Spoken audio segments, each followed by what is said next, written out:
السلام عليكم. فطورنا اليوم حبايبنا هو مطبق الجزر والدجاج، تشريب الدجاج العفو، والفطائر الهشة مثل القطن اللي ما ينشبع منها. هنا نسمى بالرحمن. عندي هنا كيلو من الجزر حبايبنا، ثارمته يعني هيجي مقطعته مكعبات صغيرة، وراح احط له مي واخليه على النار، ومن اشوف حبايته هيجي ساعتين مرد راح اطفي عليه. هنا تشريب الدجاج، عندي دجاجة مقطعتها والتقطيع حسب رغبتكم.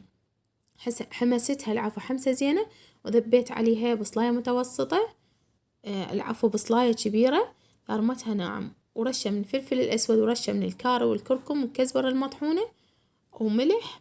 طبعا أنا ما خليت ملح حبايبنا، خليت شوية ماجي بدل الملح، انطاني طعم كلش طيب. وراح أخلي نمايات بصرة 2 مثقبتهم، وراح أخلي مي بس تطفح عندي هيك رغوة أشيلها، وأقبقه نص ساعة ونطفي عليه، يكون تشريبنا جاهز ويخبل وما ينشبع منه وطعمه يجنن. خلصنا من التشريب، نجي للفطائر حبايبنا. عندي كيلو من الطحين أو الدقيق منخول، عليه ملعقة من السكر، ملعقة وربع من الخميرة، وعندي ملعقة صغيرة من الملح عليه، والمي الدافي. طبعا المي الدافي حسب نوع الطحين. أنا أخذت 2.5 كوب من المي الدافي، وربع كوب من الزيت، والمي نضيفها بالتدريج إلى أن نحصل إلى عجينة شوية طرية، ومو تكون لا لينة حلو ولا قاسية حل، عجينة تخبل وريتها طرية، وأهم شي تعجنوها عجنة زينة. شوفوا شلون العجينة صارت عندي مطاطية وتخبل، معناه الفطائر راح تطلع عندي روعة. هنا أنا دهنت الطاسة حبايبنا، وفوقها هم شوية من الزيت، وراح أغطيه بنايلون وأتركها من 40 دقيقة إلى ساعة كاملة، مكان دافي، وأغطيها بخاول المطبخ، وأتركها بين ما أجهز حشوة مالت الفطائر. عندي حشوة الفطائر هنا، أنا عندي علبة من لانشون الدجاج، طبعا هو اللحم هذا هيك راح أقطعه مكعبات. ما توصف لكم يعني ما أوصف لكم، هاي القوطية سوت لي كمية الفطائر اللي شفتوها بأول الفيديو كلها ما شاء الله. قوطية واحدة ب1000 دينار سوت لي كمية من الفطائر، وحبوها العائلة كلش طيبة، خاصة الأولاد يحبون هيجي أكلات. وهنا أنا خليت وياها بطاطايتين يعني بوتيتايتين احنا نقول بالعراقي، هم ثرمتها هيك مكعبات صغيرة، قشرتها وغسلتها وثرمتها. وراح نروح نحمس هسه وياكم. بصلاية حبايبنا هماتين ثرمتها، بس للأسف ما صورتها، بس هي هماتين يعني قشرتها وثرمتها. هنا أنا قبل لا أسوي الحشوة جيت شفت الجزر عندي استوى، وها هي مريدين مرد حيل، ريده بس حباية هيك من نقول له يعني مستوية. هنا أنا عندي طاوة راح أنزل بيها البوتيتة أو البطاطا أحمسها، بس تاخذ لون راح أنزل بصلاية المتوسطة وأحمس.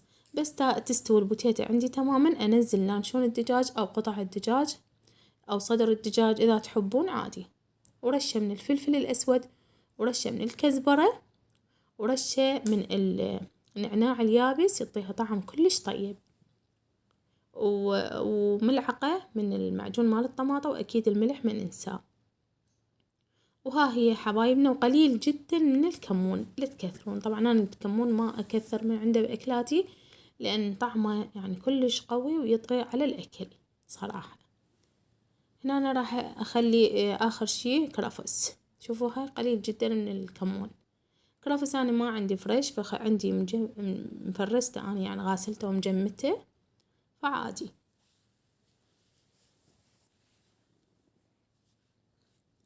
وهنا أنا طفيت عليه من خليت الكرفس، راح أترك الحشوة تبرد، من بعدها نجهز. بين ما تبرد عندي الحشوة راح أجهز حشوة الجزر. عندي بصلاية كبيرة جدا شوية حجمها، ثرمتها ناعمة، وكمية زينة من الزيت، وراح أنزل عليها الجزر اللي سلقناه. أظل أحمس بيه حمسة زينة إلى أن يتغير لونه وياخذ النكهة مال البصل، وراح أضيف عليه التوابل أو البهارات.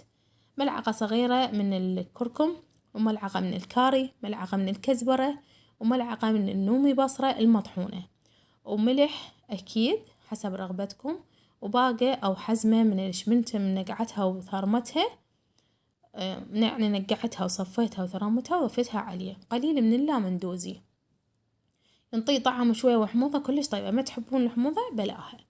هنا أنا عندي من بعد أقل ساعة ما شاء الله، شوف العجينة شلون اختمرت عندي وتجنن. هنا أنا عندي هاي الصينية دهنتها بزيت وراح أشنق العجين، وصارت خير من الله. من الكيلو من الطحين سوالي يعني خير من الله حوالي 15 قطعة، وما شاء الله حجمهم كلش كبير هيجي. وراح أغطيهم أكيد بخاول المطبخ على مود ليابس وجههم حبيباتي، يعني وجه العجين ليابس. شوفوا هاي الصينية وظلن 2 بالطاسة هم خليتهن وغطيتهن بنايلون. هنا أنا صينية الفرن أكيد هم أدهنها بزيت على مود من أجي أشكل الفطائر ما تلتصق وتطلع عندنا وتتحمص بكل سهولة. هنا أنا بأي شيباك أو بإيديكم بس هيجي تفتحوها طولانيات، أو تحبون تسووها دوائر، هذا الشيء اختياري، بس اليوم أنا سويتها بهذا الشكل طلعت تجنن.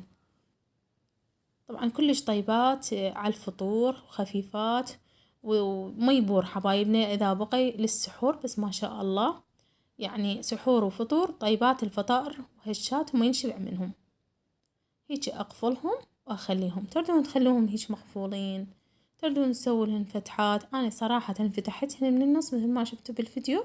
هسه شلون راح أفتحهن وأحشيهن جبن، وهذا شي هم اختياري الجبن، تردون تحشوا جبن تردون ما تحشوا، هذا الشي بعد حسب رغبتكم.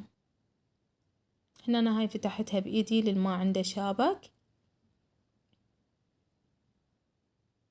بهاي الطريقة.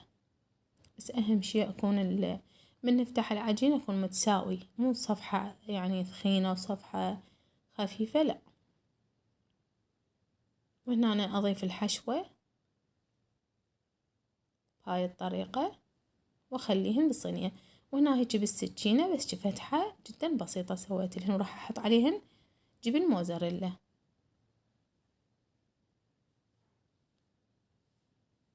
شكلهم حلو وطعمهم بعد أطيب.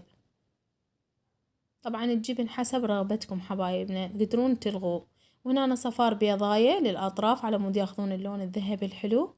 تقدرون تخلون قطرات جدا بسيطة من الخل الأبيض عليه على مود قتل الزفرة العفو. ندخلهن الفرن على درجة حرارة 190 من تحت أول 10 دقايق وآخر 5 دقايق من فوق، أو حسب فرنكم. وأول ما تطلعوهم من الفرن أكيد تغطوهم بخاول المطبخ على مود هيك مدة 5 دقايق 4 دقائق على مود تبقى عندكم الفطائر طرية. شوفوا شكلهم ما شاء الله. وهنا التمن هذا أنا تمن عنبر من بعد ما جهزت عندي حشوة الجزر. شوفوا الشكل ما شاء الله يخبل. أنا ما أسوي كبس صراحة، أنا أسويه بهاي الطريقة. لهنا خلص فيديونا، مع السلامة.